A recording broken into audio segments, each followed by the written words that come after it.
ये कहानी सागर जिले में बने गढ़पहरा किले की है, जहां आज भी रात के समय नटनी की आत्मा को सड़कों पर भटकते देखा गया है। रात के समय लोग इस हाईवे पर निकलने से भी डरते हैं। लोगों के डर को खत्म करने और इस आत्मा को काबू में करने के लिए यहाँ पर हनुमान मंदिर भी बनाया गया है। आखिर क्या वजह है जो नटनी की आत्मा आज भी रोड पर भटकती हुई देखी गई है, जानेंगे इस वीडियो में, तो वीडियो को पूरा जरूर देखें।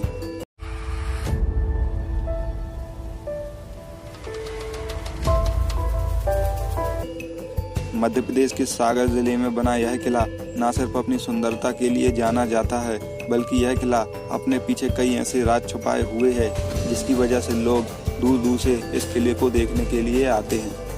कहते हैं यह किला आज से करीब 400 साल पहले बनवाया गया था। इसमें राजा जयसिंह रहते थे। राजा जयसिंह की मौत के बाद यहाँ बूढ़े राजा का शासन हुआ करता था।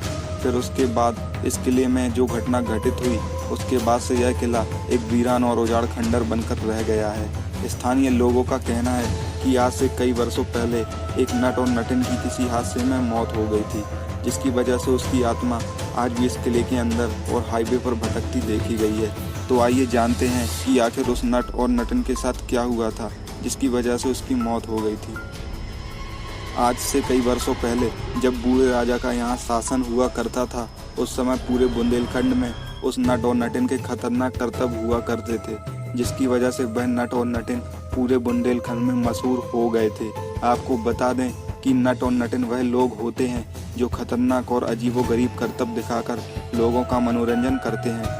कहते हैं वह नटिन एक खतरनाक करतब किया करती थी, जिसमें वह नटिन रस्सी पर चलकर लोगों का मनोरंजन करती थी और रस्सी पर संतुलन बनाकर चलने के कारण वह बहुत ही मशहूर हो गई थी। तभी यह बात राजा के कानों पर पड़ती है और बूढ़ा राजा उनके करतब को देखने के लिए उनको अपने किले पर बुलाता है। बूढ़े राजा की इच्छा के मुताबिक मंत्रियों ने उस नट और नटिन को राज दरबार में पहुंचने का संदेश भेजा। नट अपनी पत्नी के साथ राज दरबार में पहुंचता है। कहते हैं नट की पत्नी बहुत ही सुंदर थी, जिस पर राजा मोहित हो गए थे। तभी राजा ने उनसे कहा, तुम्हारे करतब की हर जगह तारीफ हो रही है, मैं भी तुम्हारा करतब देखना चाहता हूँ।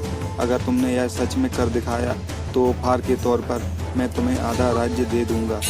लेकिन उस करतब में जो शर्त रखी गई थी वह यह थी कि किले के ऊपरी छोर से पहाड़ के दूसरे छोर पर रस्सी बांधी जानी थी और उस पर चलकर नटिन को एक छोर से दूसरे छोर पर पहुंचना था और बीच में एक गहरी खाई थी। इस शर्त को सुनकर नट और नटिन सोच में पड़ जाते हैं, क्योंकि इस करतब में उनकी जान जा सकती थी और अगर वह मना करते तो राजा नाराज हो सकता था और वह ऐसा नहीं करना चाहते थे। इसलिए वह करतब दिखाने के लिए तैयार हो गए। लेकिन उनके लिए वह रात आखिरी रात साबित हुई। कहते हैं उस नटिन ने पूरी रात गाते हुए बिताई थी। उस गीत के बोल कुछ गई रात अब पहर थोड़े थे। ऐसा भी कहा जाता है कि राजा का बेटा बूढ़े राजा की हत्या करना चाहता था, क्योंकि उसे सत्ता का लालच था और साथ ही बूढ़े राजा की पत्नी इस बात से दुखी थी कि वह नट और नटिन करतब दिखाकर आधा राज्य ले लेंगे।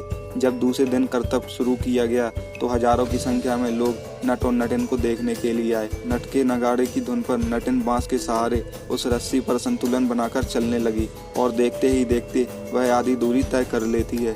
तभी रानी की चिंता बढ़ने लगती है और वह सोचती है कि कहीं राजा उसके साथ विवाह न कर ले, और तभी रानी रस्सी को कटवा देती है और उस नटिन की चट्टानों पर गिरकर मौत हो जाती है। कुछ दिन बाद वह नट आत्महत्या कर लेता है और जिस जगह पहले गहरी खाई हुआ करती थी वहां आज हाईवे बन चुका है और इसी जगह पर नटिन की गिरकर मौत हो गई थी, जिस वजह से वह उसी जगह दिखाई देती है। ऐसा कहते हैं उस नटिन की धोखे से हत्या कर दी गई थी, जिस कारण से वह बदला लेने के लिए आज भी उसी जगह पर भटकती हुई दिखाई देती है। आपको यह वीडियो अच्छा लगा हो तो लाइक करें और ऐसे ही वीडियो देखने के लिए हमारे चैनल को सब्सक्राइब जरूर करें।